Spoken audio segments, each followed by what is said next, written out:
Good evening, everybody. Welcome to the fourth TiE Guwahati Lexygen Entrepreneurship webinar. Today, we have an excellent speaker and a very experienced speaker. I should correct myself by saying not just an experienced speaker, but an experienced entrepreneur. So, ladies and gentlemen, it gives me a lot of pleasure to welcome and introduce Prem Kumar, who is the founder and CEO of SnapBizz Cloud Tech. SnapBizz is a very, very exciting startup in India that has a very unique mission. Their mission is to empower the ubiquitous and humble but ever important Kirana stores, whose importance was magnified even more during the lockdown, when all of us who had become accustomed to Big Basket and Swiggy and Dunzo and all these delivery guys, I think at the end of the day, we all started ordering from Kirana stores. Their role became very big. So I think Prem and his team at SnapBizz, with their amazing technology suite, empower the Kirana stores and actually help them get a much bigger bang for their buck. And so a little bit about Prem. So I've known Prem for about 7 years now, and he is an extremely experienced entrepreneur, a serial entrepreneur, and he's also been at senior management roles at a couple of MNCs. He's been, all over. He's been all over the world, and after some very important leadership roles at FMCG multinationals. He also dabbled in starting, building, and selling about 3 startups, I think. And we'll talk about all those experiences. Some of the questions that we have today will also touch upon some of his experiences. Today, he's here with us to talk about a very relevant and important topic. And this is a topic that is very important, I think, not just to young entrepreneurs. I think it's important to all business leaders of organizations of all sizes. He's here to talk about how we deal with crisis and how we turn them into opportunities. I would definitely say, given his huge breadth of experience, he's a very well suited person to talk about this topic. I'm sure all of you will enjoy listening to Prem share his experience as well. So, Prem, would you like to say any in a few words to the audience before we dive into the questions? No, thanks a lot, Vijay. Thanks great to catch up with you. It's a silver lining to get 1 hour of your time, which took a crisis to tell. So that's the brighter side of the crisis. But you couldn't resist that. I couldn't resist that. Yeah, but it's great to catch up with you again after a long time. Yeah. Wonderful. Thank you, Prem. And yes, the pandemic has meant that, I can't rectify this by coming over for a coffee today or tomorrow. But we definitely are delighted to have you here. At least we get to see you and talk to you. And with that, I will dive into my list of questions which I have for you. The first question I'm going to ask you is, basically you had a very long and accomplished career, several decades, in fact. That's a lot of experience, and we can all learn from it. Let me ask you this: what is the one crisis in all these? I mean, the economy. You would have seen in the span of your career, lot of economic crisis across the world that would have come and gone. So I'm going to ask you, what is the one crisis that you have had to deal with as a leader of any of the organizations that you've been involved with, which you will describe as being the most challenging or the most impactful? And how did you deal with it, and what are your takeaways from it? So actually, I have an interesting take on crisis, right? I mean, at the end of the day, in a very simplistic fashion, what is a crisis? A crisis is when something which you didn't expect to happen happened, and it happened with a large impact, right? when it happens at the scale at which it's happening, we call it a crisis, but we do face with this pretty much regularly in life, right? In the current situation, you could have a crisis where your business is impacted, but we could probably, in the normal course of business, have a major competitor come in and shake you up, which impact of which could have probably have been greater than the impact of what you're facing today, right? Or say in the accounting profession or the legal profession, a major client could have moved off, right? So that's a crisis. So I think the point is to look at all of this. I've lived through crises. I made the best of every crisis I've faced. Right, starting from smack in the middle of the Asian financial crisis when I was heading the Southeast Asian businesses. And the more interesting thing was in the year 98, I was working as the president for a large multinational corporation, and I was sent to Eastern Europe and more so in Russia as part of a due diligence team to make an acquisition on behalf of the company.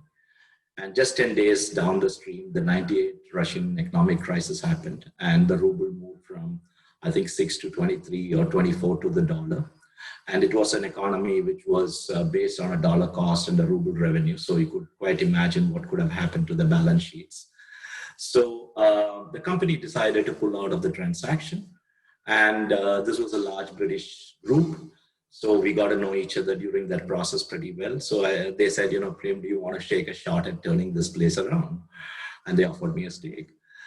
The good thing about it was, for me, everything was, I had not seen the great days of the market. For me, the new normal was the normal, right? And everything looked like a white space to me on one side. Almost every large organization that had existed in the market had scaled back so dramatically.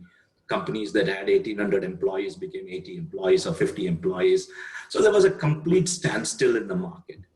But when I looked at it, people were consuming, right? Okay, there was certain changes in the consumer behavior, but that was not to say that people were leaving, right? Let's face it, right? On the other side, I saw a massive human resource capital in the organization, 1,800 employees, all Russians, 60-70% spoke English. So I said, let's go for it now. So we re-engineered the business model completely, forged a strategic partnership with some of the large global corporations. And I had to choose a corporation which would be nimble-footed, would be willing to go after the opportunity, give me the freedom to operate, like an S.C. Johnson, which was a very large corporation, a family-run concern. And I had to, in order to get economies of scale, I had to sort of synergize it with a non-conflicting business. So I went in for TiE. And we started going into the market in a very aggressive fashion and started making the product available because it was pretty easy. Marketing meant distribution at that point of time, right? And I looked at it in pretty simplistic terms. I said, look, my job is simply to make the product available because nothing else is available. So it was as simple as that. And obviously it sounded, but what made it work was the transparency with which we dealt with the team. And the team of about 1,800 people were in an environment where everybody was losing a job. So we said, look, here is the opportunity for you. Give it your very best. Let's work like a team. This is the opportunity. And I just had to show them the way and make each one of those 1,800 people into an entrepreneur by himself, right?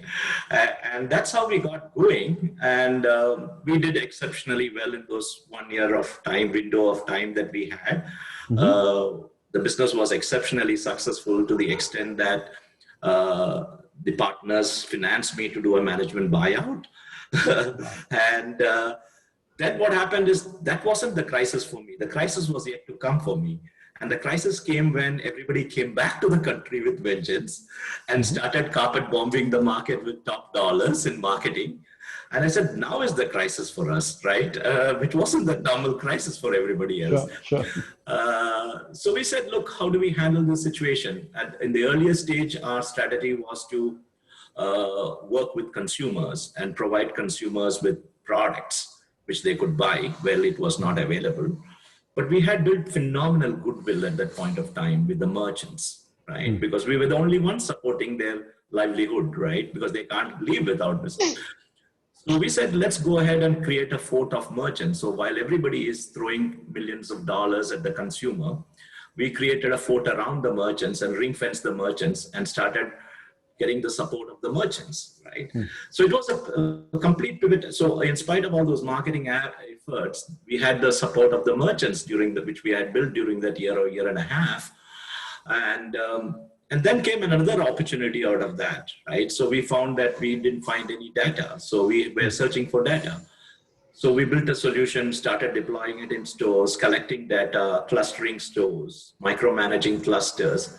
And bingo, they came out of it another business, which was called Syslink, right?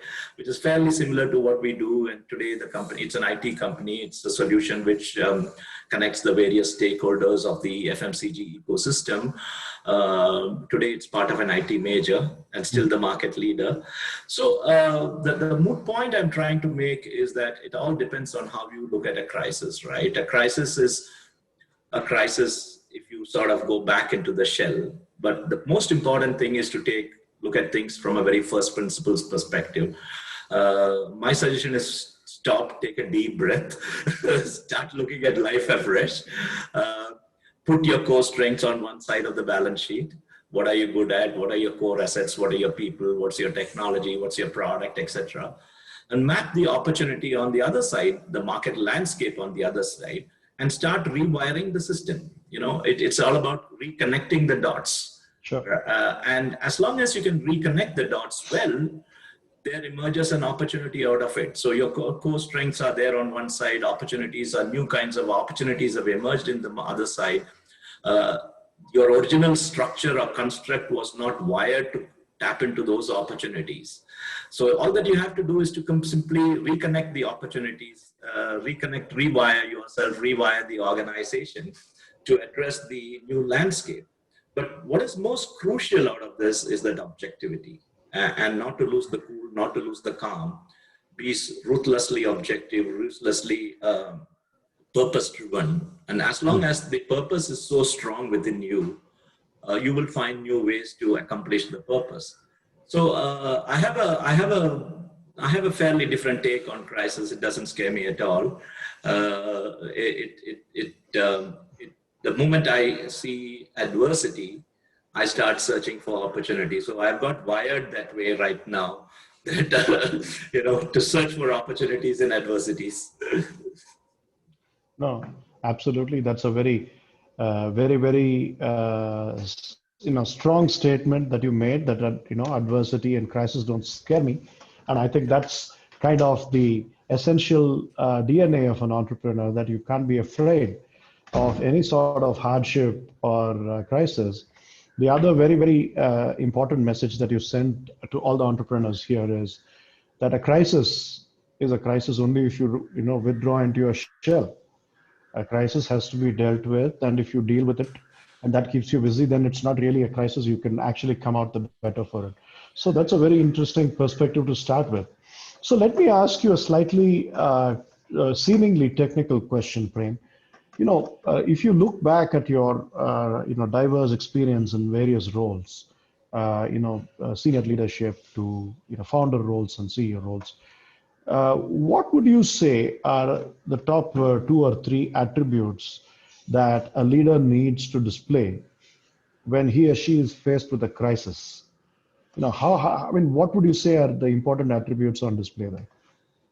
I think the first and foremost thing is to be honest, right? Brutally transparent, brutally honest, right? That's not to say one shouldn't be honest always, but keep it extremely simple, right? Sure. I think simplicity and honesty is the foundation to that success, and I'm a very strong believer of first principles thinking, right? I keep, whenever there is a crisis, the first thing to do is to take a deep breath, objectively take stock of the situation, right? And that's easier said than done, because practices and systems and processes that you have laid out, perspectives that organizations have laid out, are so difficult to change, right? Sure. And people are wired in a particular way. it is an imperative that you need to rewire yourself in a crisis. There's no second thought about that, right? Because everything around you has changed. The rules of the game has changed. No, it's like trying to play soccer with a cricket bat, or soccer, or a football with cricket, right? So that's a completely different game. So the rules of the game are different. Everything about the game is now new, right? Having said that, the purpose is not new. You came into this with a purpose. You came with a mission, right? So the purpose, like in our case, we are obsessed about the purpose of transforming the lives of small merchants in a holistic fashion. Right now, what we have achieved is we have transformed their business very positively, but there's still a journey ahead. Unless and until that household is healthier and better and happier, I don't think we have achieved our mission, right? So you got to be obsessed about the purpose. You got to, because that's what you came into this world for, in a way. And that's the mission that you have embraced. And then as long as you are committed to your purpose, you now start looking at everything from a very first principles perspective. Keep it simple, keep it transparent, keep it honest. Share everything in an extremely simplistic fashion. I mean, I've had during these challenging times, I'm extremely proud of the organization and the team that we have had, who have sort of stood by and said that, look, we embrace the purpose that you have driven, or the organization is driving, and let's strive for it. We will come out of it. But there's a faith that they have that you will walk them out of it. That gives you a lot more bigger responsibility to come out of it well. But having said that, so it's a question of looking at the most important thing. The most important thing, in my opinion, is to reconnect dots. Map your dots well. Look at what your organization is very good at. The core strengths, it could be technology, it could be manpower, it could be marketing, it could be whatever it may be. It could be logistics, right? You know how to do logistics well, or it could be manufacturing. But look at your core strengths from a very first principles perspective. Understand what it is. Map it against the opportunities in the market. Don't get caught in what you have seen all these days. I mean, let me take you back to the biggest thing that I learned in Russia, or Eastern Europe, was when that crisis happened, people were zapped because they had seen such great days that they couldn't reconcile to those opportunities that were there in the market, and they were lamenting about the losses or the difficulties. I had not seen great days. So for me, life was easier, right? So I think that's where I say pause and restart, right? Unless you can reboot yourself, you're not going to get out of it. Look at everything from first principles perspective. Map everything, get down to the white paper, put it down to pen to paper, and say that, okay, this is what it looks like. This is what I am. This is what my assets are. This is what I'm good at. Thus, that's what the environment looks like. Okay, now let's go. So I think it's a pretty simple model. It's not a complex model. There's no rocket science to this. It's not very sophisticated. It's pretty simple. I mean, look at who has reinvented themselves extremely well. It's the small businesses that have reinvented themselves very well. Why have they reinvented themselves so well? Because they have to live for the month. Sure. They have to earn for the month, right? So there's an absolute need to succeed, right? And that's what, and they have been nimble-footed and flexible to reinvent themselves, right? I mean, in the last 90 days, almost 70% of our business has been from people who have come into the grocery business for the first time. Yeah. Right? And that means you were either a telecom store or some other store, apparel store, and you realize that this is going to be slow. So you quickly jumped the gun and you said, look, what people are eating, people are buying grocery, I have a space, let me go and seek help from somebody who can help me set it up. And bingo, then you're up in business. And some of these stores have come out amazingly well. So, I mean, it isn't as complex as we make it out to be. To me, it's as simple. Reality hits you, face reality straight, take the bull by the horns, reconcile to the reality, handle the reality objectively, pragmatically. Your biggest enemy is your past, right? I mean, the biggest enemy and the biggest problem that one is likely to face in handling a crisis is to be able to sort of come out of the past and move into the future, right? That is that one big bold move that you need to take and say that, okay, past is past, this is today, this is what today looks like, what is the right thing to do today? No, absolutely. Great insights and very honest, statements out there, Prem. I'm going to ask you a slightly personalized question, right? Now, you raised money in the SnapBizz avatar from a bunch of very, very reputable investors, including from Mr. Ratan Tata. Now, please walk all of us through how you landed that opportunity. Was there some crisis that you grabbed or something else that you did?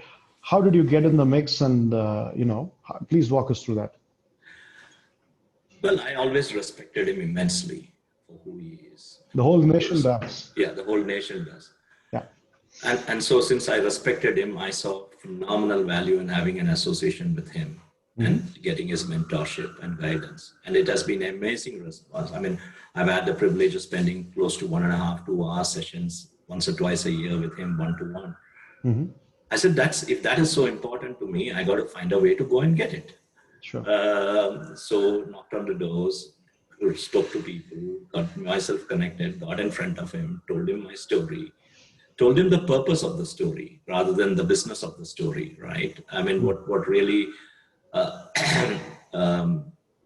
what I knew for sure is he will relate to the purpose of transforming the lives of small merchants and giving them a helping hand, being, for the lack of a better word, a white knight and not a Trojan horse. In a world where there were a lot of Trojan horses going around. So I said the purpose of the mission. I said how much of it we have done well, how much of it are we yet to do. And I still recollect some of the statements that he said, it's not about the promise you make to a small business about what you will do for him, but it's also the promise that you make about what you will not do to him, right? So it was as simple as that. It was saying that, look, one identified the proposition and the purpose. One saw the value that the person could add beyond the money that was invested. And then you focused upon it to get to the in front of the person, tell your purpose and your story, and then it happens. So it wasn't difficult. It wasn't difficult at all. Okay. And has it continued to resonate with him, the purpose of the company? And oh yes, amazingly. Yeah, amazingly. I would assume so, right? I mean, he's obviously, he was the first one. He did the big nano project, which was aimed at, mass kind of impact. No, so I mean, I think the purpose still resonates with him. The purpose is, it would be not fair for me to praise him because honestly, he's a person whom I look up to tremendously in life for his value systems and who he is. So it continues to remain, and it's not just about we see a lot of people who relate to the purpose globally, not just in the country. I mean, even right now, we've been in the midst of this crisis. We have been having a lot of inbound interest, possibly because we are in a hot space. One of the things for that is because the economies are shrinking, the wallet has shrunk. Absolutely. But grocery is probably one of the areas which is going to be least impacted by the economic downturns. So that's a business dimension, economic dimension. But at the same time, we have been embracing a lot of interesting, purposeful projects. Like one of the things that we are doing alongside London Business School is to change the spending habits of people in slums on food, right? So like slum dwellers, they spend 2,000-3,000 rupees on food. But a lot of the spend is very unhealthy spend, right? A likewise, we are trying to skill the bottom of the pyramid. Like, a boy who works in a shop, what next for him in life, right? So how do you get him a path in life, right? Or saying that most kirana stores are run by families. How do you get the woman to run the house? And I really believe in that run the shop, and she's quite capable of running the shop. Now, if she could run the shop, the man of the house could go out and earn another job, get another job, and bring in an additional income to the household, right? That would be transformational to the household's future, right? That could send the children to the next school or better school, right? So we are pretty committed to that, and as long as you are very committed to the purpose, it may be a little difficult at times, but you're guaranteed to win. No, that's a great model, Prem. I think it is very evident, at least to me, and I'm sure to everybody here, as to why your model and your business resonated with Mr. Tata, because the whole concept of create value by sticking to certain values is very evident in what you just talked about. So congratulations on that. Thank you. I would love to have spent another 20 minutes on this question, but we don't have the luxury of that much time. So I will just ask you a couple of other questions, and then I will open it up to the audience, because there are a couple of questions that have come in from the audience as well. But one thing I want to put you on the mat on, Prem, is how has the current COVID crisis been for SnapBizz? How much of a crisis has it been? How much of an opportunity have you and the team been able to turn it into? Why don't you talk to us about that? Oh, it's massive tailwinds. it's silver lining shining all the way. All the way? All the way. What we have achieved over the last 3 months is probably what we have achieved more than the last 12 months or 18 months. We have forged certain very strategic partnerships of immense magnitudes. I can't talk about it so early. Probably you'll hear about it in 60 to 90 days in the public domain. But so from a business point of view, it's been fantastic, right? Our relevance has gone up. But here again, one has to give credit to the way we have thought about the product, the technology behind it, that it's very modular in design. See, what has happened in this COVID is that the workflows have got completely reversed, right? Earlier, you had marketeers chasing distributors, distributors chasing retailer, retailer chasing consumer. Everything changed. Consumers chasing retailer, retailer chasing distributor, distributor chasing manufacturer, right? Consumers used to come to the store and shop. 90% of the sales was across the counter.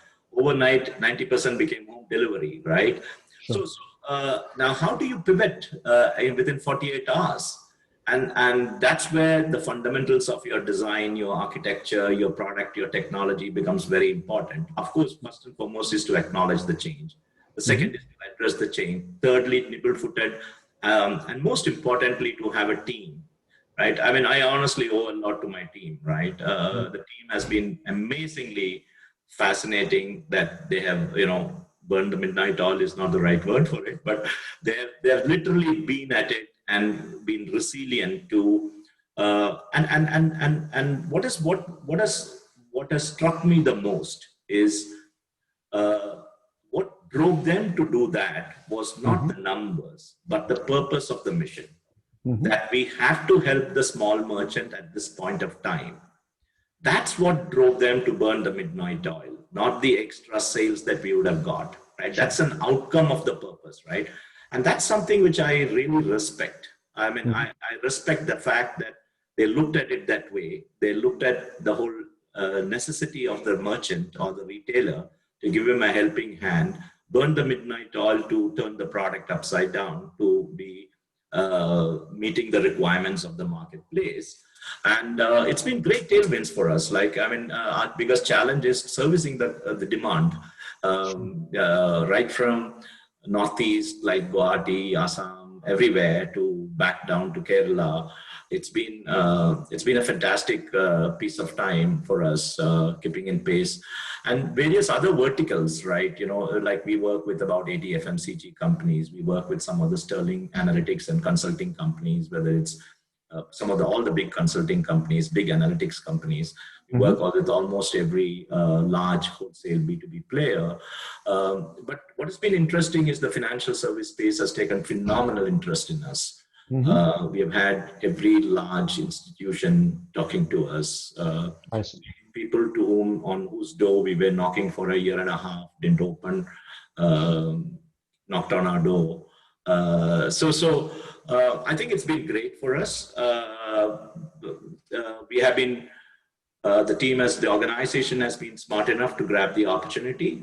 It's been resilient enough to address the opportunity, all driven by the purpose of the organization, which is to transform the lives of the merchants and add value to the ecosystem. So it's been very good. I mean, it's probably been some of the best times we have had. Which is, it's just incredibly ironic because not just this time, but seemingly with your previous startup as well. Just as the world was going into crisis, you were grabbing that and riding it. And like you said, just when you thought that you were taking off, and everybody else was joining the party, and the non-crisis was really the crisis for you, which is a very ironic thing, right? Yeah. And it's fascinating how you have seized the day with that opportunity on that, Prem. Wonderful. Yeah. So I'm going to ask one more question, Prem. And after that, I'm going to open it up for audience questions. So quick housekeeping point is I've got two questions from the audience already in the Q&A panel. So you have two options, members of the audience. You can either type the questions here, or if you're feeling very lazy to type, you can ask the questions, put up your hand and Rafiq will unmute you, etc. But let me just ask the last question that I wanted to ask, which I've personally been very, very curious about. So you've gone through obviously a lot to have gotten to this position, or even to ride the current tailwind, because even if there is a lot of tailwind, the ride is not always pleasant. There's a lot of turbulence. You got to stay afloat. You got to make sure you're making the full use of it. You have to motivate your team. You got to keep them happy. Must be a lot of stress. How do you deal with it all? And do you have any personal tips for how you deal with the stress? I just share the stress. I distribute it very well, right? It's been pretty simple, right? I have been objective in analyzing the situation. I present the situation to all the stakeholders of the ecosystem, whether it's my team, or whether it's my investors, or whether it's my customers or my business partners. I transparently tell them what's going on. I tell them objectively what my analysis of the situation is. How do I see the opportunity? We have raised capital in the midst of this crisis. Sure. So it's a question of, I think honesty and simplicity pays. Of course, one has to be objective and intelligent to analyze the situation very pragmatically, look at what it is and see what is said and what's not said, see what's below the carpet, right? And understand it and look at it multiple. So there's a lot of soul searching, right? There's a lot of soul searching, which begins with soul searching yourself, right? How good are you to manage the situation? How do you augment the organization to manage the current challenges, right? Sure. We've had to beef up some parts of our organization during this time. Okay. Especially on the product design side or the technology side, we have been hiring at this point of time because the needs of the hour is very different, right? So you start with searching the environment, you start searching yourself, saying what are you good at, what is it that you're good at. So it all boils down to being objective, it all boils down to simplicity, it boils down to honestly appraising yourself of the situation, your organization situation. Then quickly going and understanding what the environment lay of the land looks like. It's easier said than done because you have to be good enough to collect all the data points. You have to be smart enough to analyze those data points well, because you could be drawing the wrong conclusions. Talk to a lot of people, hear what they say, and make your own judgments. I spend a lot of my time talking to people. right? Wow. I learn, including you. Of course. So I hear it out, and then that gives me a lot of data points. It gives me perspectives, which are one of the things about a crisis is that we tend to speak to people we know. We tend to Hmm. speak to people in our environments. The answer to our question could be the learning could be somewhere else completely. I mean, Sure. Sure. it could be in the aviation industry at this point of time, where people in the aviation industry are probably trying to sell grocery to their customer base, Hmm. right? One of the big moves that we have made is cable operators. We have Hmm. converted cable operators into B2C for grocery, right? We have Yes. given them a full stack. We have been able to sort of help a lot of people in different industries, different Hmm. retail industries, formats to come into the Sure. grocery format. For instance, we have a service where if you are setting up a grocery store for the first time, you can ask us any question. We guarantee you an answer in 48 hours. I Good or see. bad, we don't know. You take it, but we'll give you an honest answer or a piece of advice, free of cost, completely, right? Sure. We have been trying to democratize the power of technology, the power of data at scale across the Hmm. board. Uh, we decoupled our product into multiple small pieces and started running those different pieces of the product, like the consumer app separately versus the supply chains versus the analytics separately, which was all a coupled product till about 100 days ago. Hmm. The moot point is to sort of be simple, be honest, be transparent, look at everything very objectively, share things with your team, and not just the internal environment. I mean the external environment. I mean customers are understanding, right? Hmm. Partners are understanding. We've had a large number of our companies prepaying us Hmm. at this point of time. We just wrote to them and said, look, we have been a good customer partner of yours. Tough times, we need your help. I mean, and it's a single two-liner, right? I mean, we didn't write 10 lines about it. Sure. And we kept it very simple, kept it honest, kept it transparent. And we had almost a 78% strike rate. Wow. Uh, uh, I mean, I think good, honest, hard work, good performance gets rewarded. It's a Yes. matter of time, right? Okay. And that's what avoids the stress, spreading it Yeah, that's around. what avoids the stress because you're sharing Absolutely. the stress, right? You're keeping it Absolutely. simple. You've said it all, you've spoken it out, you've Mm. shared it with others. Now you've got a whole lot of people working on your stress for you. Yes, absolutely. Wonderful. And so I'm now going to shift to some questions from the audience, Prem, because I have a lot of questions, but like I said, I don't have time right now to ask those questions. So I think it's to be fair, I think we should get into the audience. Dheeraj Tuteja wants you to talk about your Flymobile journey of taking it from 0.3% market share to almost 6%. Well, that was an interesting thing. It was a company which was started by the people whom I had bought the earlier company from, and they were looking at mobile phones as technology in the sense that, whereas when I looked at it, I said, the silicon comes from the silicon guy, the PCBA comes from China. We are not technology company. We are a marketing company. So we went and quickly grabbed and the more important insight was that I saw everybody was looking at mobile phones as technology, whereas I felt it was closer to jewelry because every consumer was leaving a phone on the table to make a statement of who he or she was. Correct. So I said, this is a jewelry business, not a technology business. So we went and grabbed four French ID, MD, design engineer guys from another company, put them in a room and said, look, your job is to make every phone look sexy.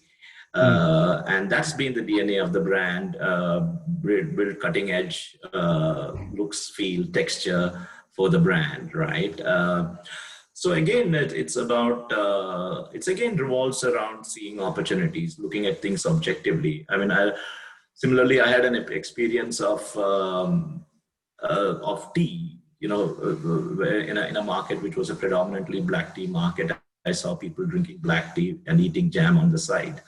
So I said, why not bring the jam into the bag? And Okay. that's how free tea was born, right?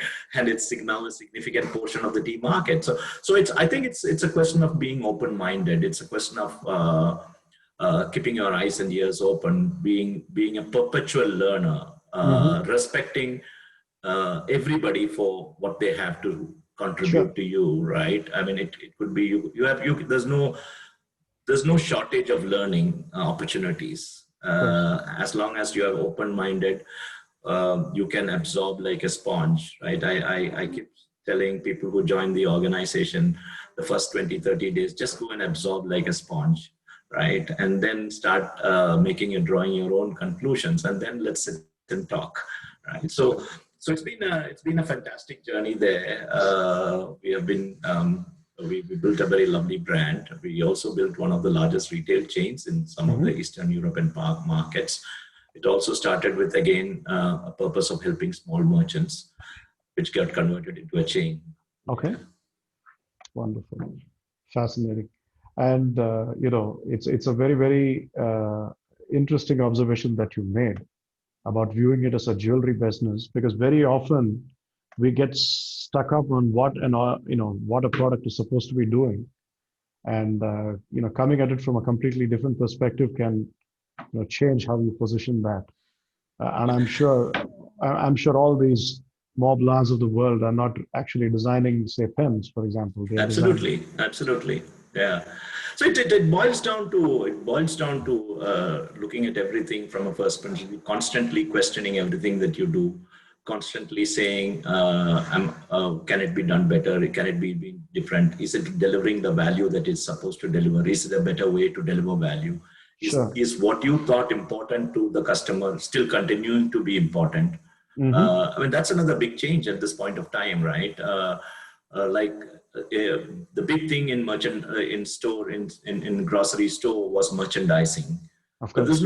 there's no customer coming to the store, so why is merchandising important at all, right? So the whole paradigm has changed to servicing the shopper at home, right? Absolutely. So, and that's happened in 48 hours. So you got to pivot yourself quickly and say that, look, I'm going to reinvent myself, address what is the need of the hour, objectively look at it from the perspective of all your stakeholders, whether it's a customer, supplier, whoever it may be, empathize with their challenges, their problems. I mean, so it's not difficult. Handling a crisis is honestly not difficult. And I'm sure many entrepreneurs will be gladdened to hear that reassuring note from you. Yeah. I have one more question from the audience. It's an anonymous person. How do you deal with copycats? That's the question that is asked.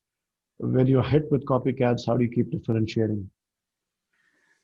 So if I may add a counter question to it, do you need to keep differentiating yourself from copycats? That's my counter question to it. See, the question is, what is being copied? Yeah. Right? Is it the product being copied, or the relationship with the customer and the value delivered that is being copied, right? Copying is bound to happen, right? The person who is copying you probably will copy you better than you, because he has the advantage of your current point of reference being his starting point for doing better, right? Having said that, I'm a very strong believer in the kind of track record that you have built, right? You have to remain ahead of the curve, right? And so just by copying a product doesn't mean anything. I mean, I can make a shampoo which is as good as many other shampoos that do exist in the market, but probably I can't sell beyond the first 6 pieces, which I may sell to my friends and relatives, right? Yeah. So I mean, one has to be sensitive to being copied, for sure. One has to understand where the threat can potentially come from. What is the nature of the person who is threatening to copy you or copying you? What are the core strategies or the positioning market? And then look at where the weakness of that competitor lies, that potential competitor lies, right? See, because a person who is copying hasn't thought of the whole thing in a 360-degree basis, right? Okay. He has looked at it from probably 60 degrees or 80 degrees, and he said, okay, this is a great product. It's selling well. Let me go and copy it. But behind that product success, there are another 5 dimensions to that success, Of which course. he has not been probably emulated or copied, right? Mm-hmm. So you amplify those dimensions very strongly in this process, Mm-hmm. and that becomes your armor. Wonderful. Any other questions from the audience? Rafiq, can you please unmute all the audience members so that they can, ask questions? But I would request you to, do it one at a time if you have.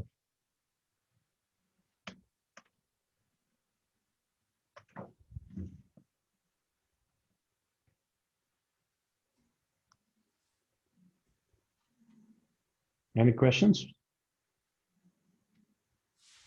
I think everybody has had a long day. No, but everybody's had a long day, but it was also a fascinating discussion. I think a lot of Yeah, things were addressed. yeah. And I think one last question I have for you, since no one from the audience, so I'm not really feeling guilty that I'm stealing time from the audience. So I want you to do some crystal ball gazing for us, Prem. Where do you see the pandemic going from here? Do you think we are staring at a long crawl from an economic and health perspective, or do you think that we are going to be looking at a possible vaccine sometime soon? So I'd love to get your perspectives on and do some crystal ball gazing on this. Well, I think there's no new normal as such. I think this is here to stay for the next couple of years, in my point of view. Okay. I think the new normal will getting redefined as we go by. Mm-hmm. I think the playbook will have to be reinvented every month, every quarter, kind of thing, because what is a red zone may become a green zone, and the green may become orange, and so on and so forth. Yeah. So I think it's one has to sort of reconcile to the fact that the new normal is yet to emerge, right? Right. So that's there. The second thing is that yes, there should probably be a vaccine coming, but this is again a very personal opinion. I think I'm more depending on the herd immunity that will get created in the process, because I mean, this is a purely personal opinion, and it's not a qualified statement. I think a lot more people would have become immune by the time the vaccine is available to the larger community, right? Sure. So I think we have to leave. The thing about this is that there's a very small percentage of population that is at risk. I think we are overreacting to the situation, right? Okay. I mean, look at it differently, right? I mean, who is really going to have a problem? It's either you're of a particular age group, or you have some comorbid conditions or health conditions. And what percentage of the population is that? We should be actually isolating that population and managing that population and letting the rest go their way. And I mean, there's a large population which is asymptomatic, which basically means they didn't have struggle with it. There's another smaller segment which has certain issues and has probably been in quarantine at home or whatever it is, but that's not because they suffered, because they don't want somebody else to suffer. Right. So what's the problem that we are really dealing with? I mean, the problem that we are dealing with is a small percentage of the population to whom it is a very large threat. We should just simply isolate and manage that part of the problem, rather than manage the problem at the scale at which we are trying to manage it. Having said that, it's been a clarion call on the health infrastructure. My heart and sympathies go out to the health workers. I mean, we are all sitting in comfort of our house and working, but they're wearing a PPE for 9 hours, can't even drink a cup of tea or go to the washrooms.